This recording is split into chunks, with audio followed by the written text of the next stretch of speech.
여러분 반갑습니다. 여러분의 멘탈 전도사 천만쌤입니다. 오전 시간이네요.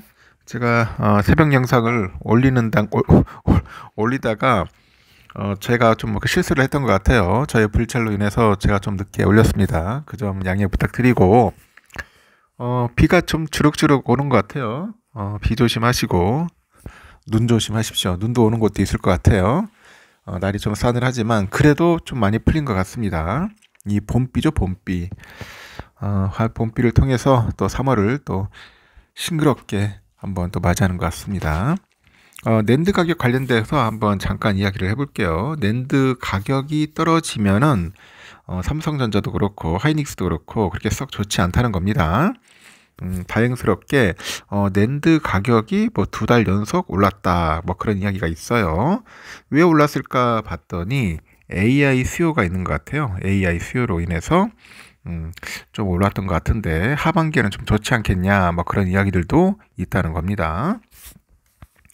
지난해 하반기부터 하락세에 접어들었던 낸드 플래시 가격이 최근에 2개월 연속 오른 것으로 나타났어요. 그 제조업체들의 감산 효과 그리고 인공지능 애플리케이션 수요 증가 그거에 따른 결과라고 보시면 되겠죠. 반도체 업계에서도 낸드 가격이 올해 하반기에는 정상화될 수 있다는 그런 전망도 나오고 있다는 겁니다.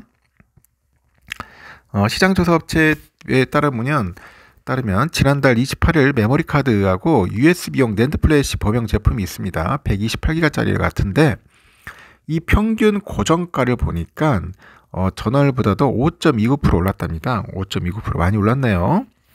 그래서 2.29달러입니다. 2.29달러를 기록을 했더라. 이 낸드 가격은 지난해 9월부터 4개월 연속 내림세를 유지하다가 지난 1월에 반등을 해요. 2개월 연속 오름세를 보였는데 이 반도체 업계에서도 지난달 말까지만 해도 올해 1분기 낸드 플래시 시장에서는 수요 약세와 공급 과잉이죠. 그래서 이중 압박에 직면하다 보니 가격이 한 10에서 한 15% 정도 가량 떨어질 것으로 보는 것 같습니다.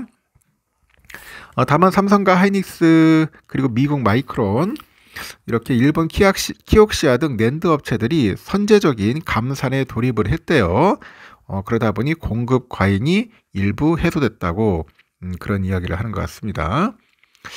작년 4분기부터 시행된 중국의 보조금 정책이 스마트폰 판매를 늘리면서 낸드의 재고 소진을 이끌어낸 그런 면도 있는 것 같아요. 시장에서는 이르면 올해 2분기부터 공급업체 감산과 AI 수요가 낸드 가격 회복을 견인할 것이다 이렇게 보고 있는 것 같습니다. 시장조사업체 트렌드포스에서 낸드 가격 하락이 둔화하면서 스마트폰 브랜드들이 2분기에 저가 재고를 쌓을 가능성이 크다고 이제 보는 것 같고 이렇게 또 엔비디아가 하반기에 블랙엘 시리즈 제품의 출하량을 늘리면은 이 고부가 낸드 제품인 기업용 솔리드 스테이트 드라이브죠. SSD. 이 SSD의 그 수요도 증가할 것이다. 그렇게 예상을 하는 거죠. 반면에 D램은 3개월 연속 보합세를 기록을 했네요. 지난달 28일 PC용 D램 범용 제품의 평균 고정가를 보니 1.35달러입니다. 전달과 같은 수준을 보였고 이 D램 가격은 지난해 11월 20.59% 하락한 뒤에 3개월 연속 같은 가격입니다. 트렌드포스는 D램 가격이 추가 하락이 아닌 보합세를 유지한 배경에 대해서 미국 수입 관세 우려로 PC 제조업체들이 사전에 재고를 비축하고 있어서 D램 재고가 빠르게 소진되고 있다. 그렇게 설명을 하고 이어서 하이닉스가 서버 D램의 생산을 집중해서 PC D램 공급이 일시 제한된 데다가 중국 기업들이 생산 능력 확장이 지연된 것도 영향을 줬다. 이렇게 언급을 하는 거죠. 이달의 D램 공급 업체하고 PC 제조업체들 대부분이 올해 1분기 공급 계약을 끝낸 상태라고 합니다. 그래서 D램 공급 가격은 전 분기보다 한 10에서 15% 낮아질 거로 이제 분석이 되고 이 범용 제품인 DDR4는 이 낮은 가격을 유지하고 있는 반면에 최신 16기가 DDR5의 가격은 1% 소폭 상승을 했다고 해요. 그러다 보니 트렌드포스는 중국의 딥시크 영향으로 그래픽카드를 장착한 개인 PC 수요가 증가를 해서 16기가 DDR5에 대한 수요를 끌어올렸다. 이렇게 분석을 하는 것 같습니다. 이런 내용들을 보니까 일단은 여러분들 아시다시피 그 가격이 올라야 돼요. 가격. 뭐 D램 가격이 오르든 낸드가 오르든 간에 올라야지. 가격이 떨어지니까 자꾸 이렇게 보면 실적도 떨어지고 매출 떨어지고 영업이익 떨어지고 안 좋은 겁니다. 가격이 오르려면 이제 수요가 많아야겠죠. 어차피 뭐 수요와 공급의 원칙에 따라서 법칙에 따라서 움직이는 거니까. 그래서 하여튼 낸드 가격은 오른다는 게 상당히 좋은 소식인 것 같습니다. 근데 또 안 좋은 소식도 있는 것 같더라고. 이런 이야기를 하더라고요. 이창용 총재가 우리는 그동안 우리 구조 조정 없이 새로운 성장 동력이 될 산업을 키우지 않고 기존 산업에만 의존해 왔다. 이런 발언을 했던 것 같아요. 그래서 1%대 저성장이 고착화되는 것 아니냐, 그런 우려에 신산업도 구조조정도 없는 우리 경제의 실력이다, 이렇게 진단한 겁니다.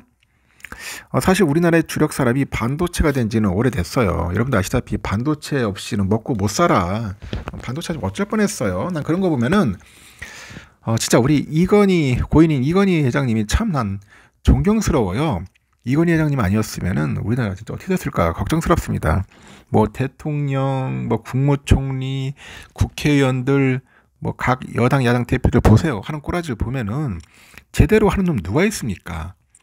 기업인 하나만 더 못하는 겁니다.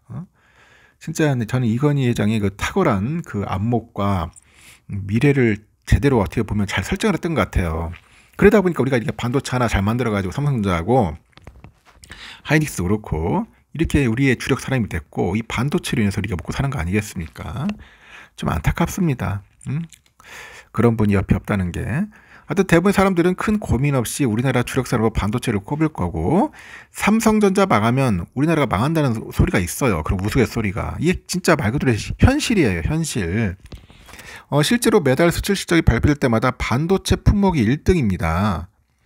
다만 반도체 외에 산업이 역동적으로 치고 올라간다면 반도체가 중심을 잡고 있더라도 기존 산업에 의존했다는 그런 지적을 구할 수 없는데, 문제는 2015년부터 지난해까지 최근 10년 동안 10대 수출 품목을 보니까 9개 품목이 연도와 상관없이 늘 10대 품목의 자리를 지키고 있었다는 점입니다.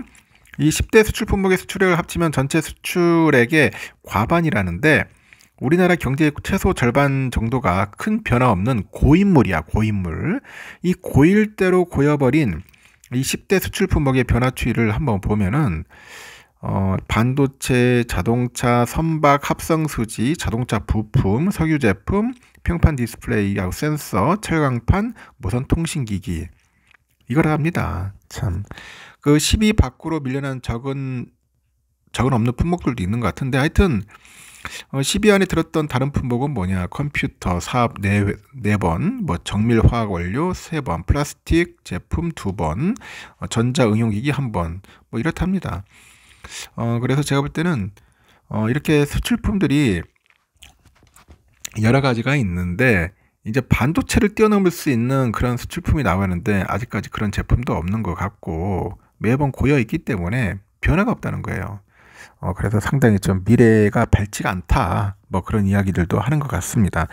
특히 자동차, 반도체, 석유 제품 좀 답답할 수도 있을 거예요. 왜냐면 트럼프가 계속 그 관세 압박으로 좀 쪼고 있지 않습니까? 그래서 한번 향후 어떻게 또 흘러갈 건지도 한번 유심히 한번 살펴볼 필요가 있는 것 같아요. 그리고 또 이창용 총재는 이런 얘기를 하더라고. 더 높은 성장을 하려면 단기적으로 어렵더라도 이 산업에 대한 구조조정을 해야 한다는 그런 이야기도 하는 것 같습니다. 뭐 어떻게 보면 좀 암울하고 우울할 수도 있지만은 여기에 또 우리가 해법을 찾아야겠죠. 그 찾는 거는 우리 또 경영인들, 기업인들이 좀 찾아줘야 할 것 같고, 옆에 사이드로 정치인들이나 이 관료들이 옆에 좀 도와줘야 돼요. 이 도와주지 않으면은 힘들 수밖에 없습니다.